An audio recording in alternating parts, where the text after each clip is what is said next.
You think the Navy is just about wearing a crisp white uniform and staring wistfully at the horizon?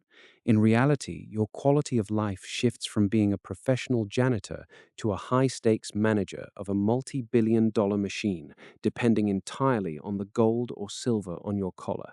Let's start at the bottom. E-1 to E3.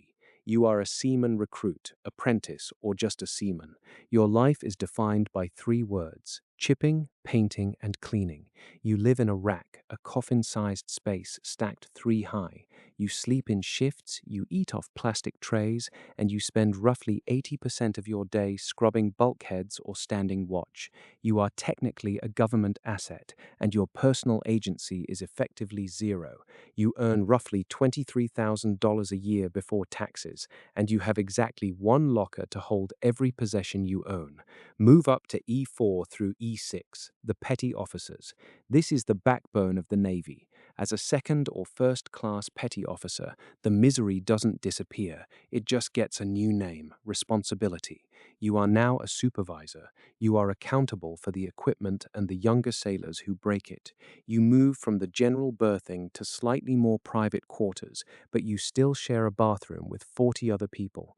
You are the one who actually knows how the ship runs, but you have almost no say in how the command is managed. You are the professional middle manager of the high seas. Then you hit E7 to E9, the chiefs. This is a complete paradigm shift. You stop being a sailor and start being a chief. You get your own mess. You don't hang out with the junior enlisted, and you don't hang out with the officers. You exist in a strange, isolated space of total authority over the deck plates. Chiefs have a degree of influence that defies their rank. If a ship's captain wants something done, they tell the chief. If the chief says it's impossible, it doesn't happen. You now have a private room, more autonomy, and a salary that finally feels like real money. But the price is absolute devotion to the cult of the mess. Now, we switch to the officers, the O1 and O2, ensigns and lieutenants junior grade. You are essentially a college graduate with a target on your back. You are thrown into a division of seasoned sailors who have been doing this for 10 years, and you have to lead them. You will make mistakes. You will be corrected, often harshly, by your chief.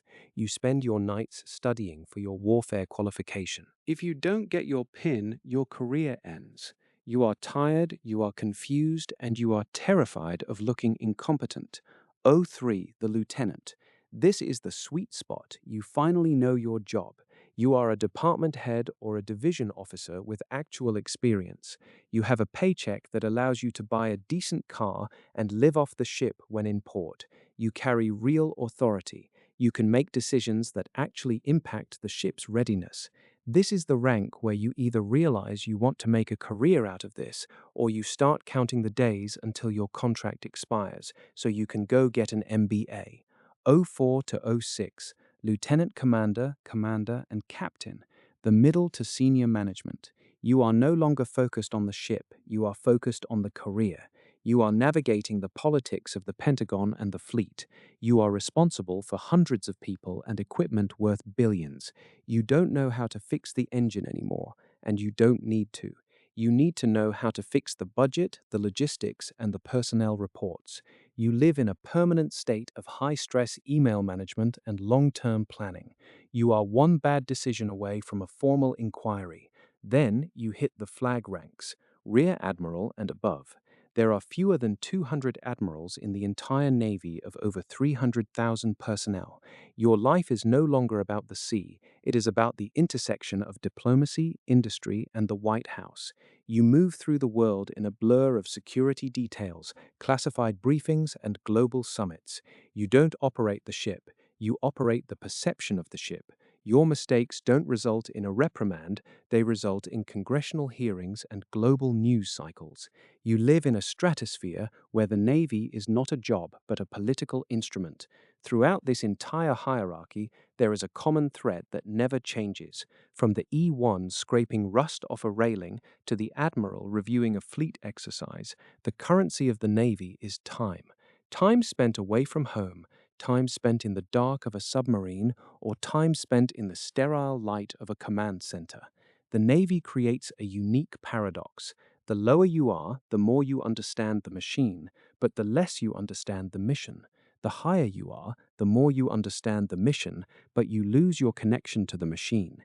You start your career as a cog and you end it as an architect of the system. But consider this: every rank is just a temporary state of transition. You are never really the rank you hold. You are just a human being passing through a rigid structure, waiting for the day you get to trade that uniform for a set of clothes that don't come with a serial number. Is the sacrifice worth the authority?